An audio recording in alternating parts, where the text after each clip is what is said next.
Breaking news. Two mysterious characters have appeared online.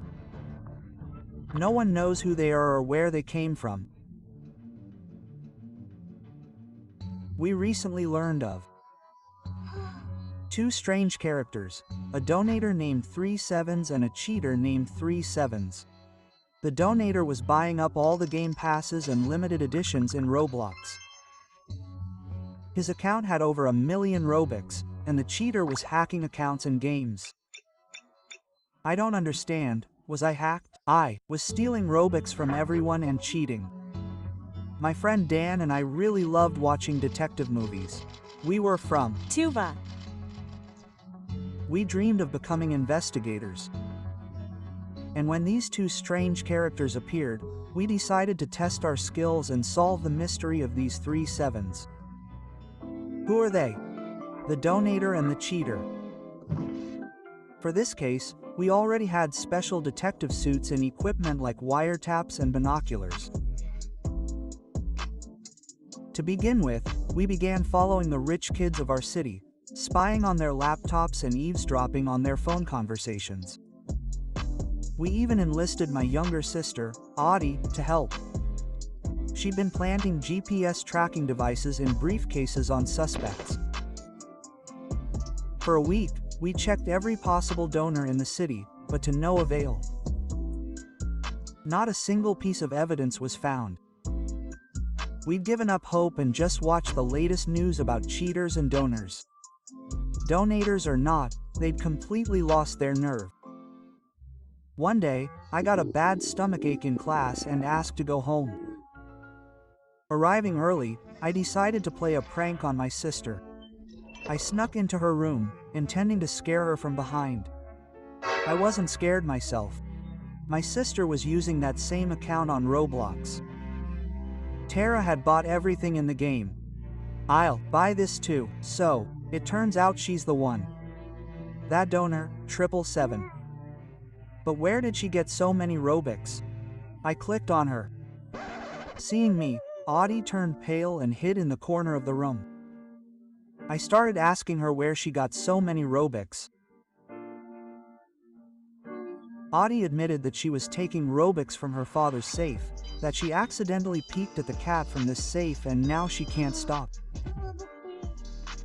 She wants to be the coolest in the game.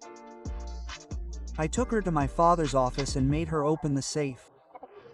We counted the Robux, and there were only 30,000 left. My father said he was saving up for a car and had over 1 million in the safe. So Audie lost all Robux, and there were only 30,000 left. My father said he was saving up for a car and had over 1 million in the safe. So Audie lost all her Robux to Roblox. This is terrible.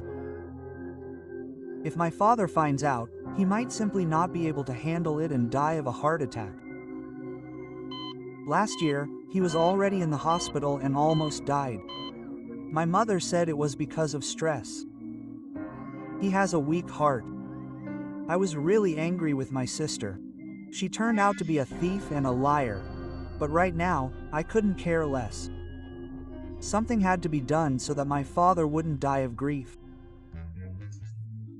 I remembered that Dan's mother worked as a teller at the bank, so I asked him to help me steal some Robux to return to my father's safe.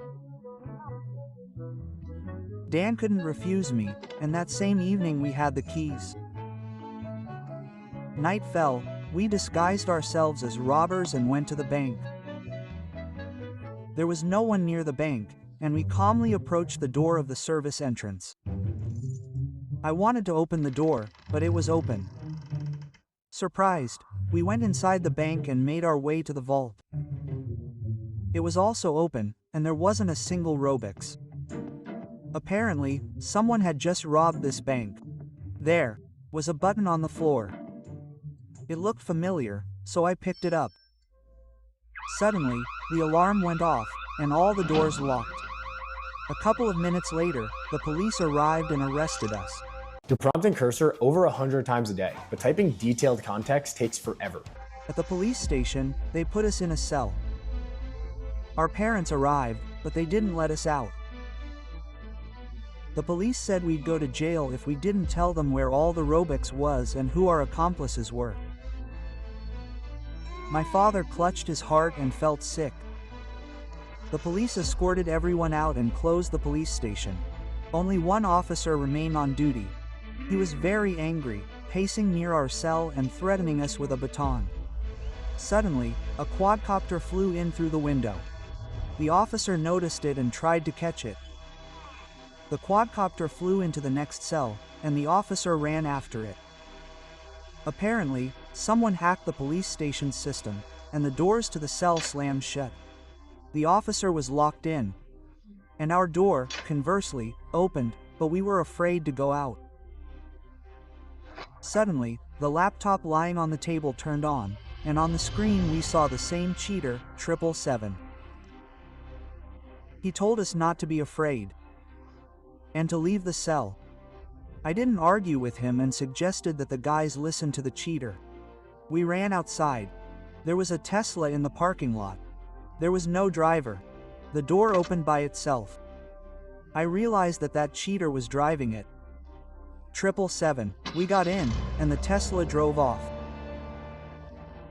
It brought us to some strange, large building.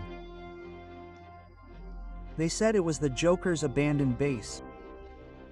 We found ourselves in a huge hangar. There was a lot of food and drink on the table. There were also beds and other things to live in. I realized it was a shelter. The TV turned on, and we saw that cheater 777 again. He was very unhappy that we broke into the bank. I explained to him that we did it because of our stupid sister and sick father. The cheater thought for a moment, was silent for a while, and then told us to sit there quietly and keep our heads down. The Joker's abandoned base was a very creepy place, but over time we got used to it. 11 started moaning that she was very bored. I couldn't stand the groans for long, so we decided to go scout the base. The hangar was full of military equipment. We climbed into a fighter jet and pretended to be pilots. Then we climbed into a tank and even managed to accidentally start it. They were supplied to Kiryu from Kalashnikov. Dan suggested we explore the other rooms. We found an elevator and went underground. There we found ourselves in an experimental complex with some kind of powerful laser cannon. Sarah wanted to turn it on, but I noticed in time and pulled her away. Then we went into a really cool lab with lots of interesting things. Apparently, the Joker was creating something cool here, like cyborgs. While Dan and I were examining the blasters, Oktai found a phone and called her mother. Hearing her daughter, the mother burst into tears of joy. Oktai told her that she was fine and that the cheater 777 was helping us. Meanwhile, the police were tapping my mother's phone and discovered where Odie's call was coming from. Oktai told her that she was fine and that the cheater 777 was helping us. Meanwhile, the police were tapping my mother's phone and discovered where Odie's call was coming from. A special forces unit was sent to the Joker's base, and we were all arrested. We were back at the police station, but security was tighter now. Our parents were no longer allowed to see us. The aggrieved ROX depositors gathered outside the police station. Their money had been stolen from the bank. They demanded the maximum punishment. A short time later, a trial took place. Our parents were stripped of their parental rights. Dan and I were sentenced to 10 years in prison. Odie, a minor, was sent to a boarding school. She cried during the explosion and begged to go to her mother when she was swept onto her bald spots. We were taken to an island prison called Gulick. The chemistry guards greeted us with a good massage with truncheons. This was the warden's re-education method.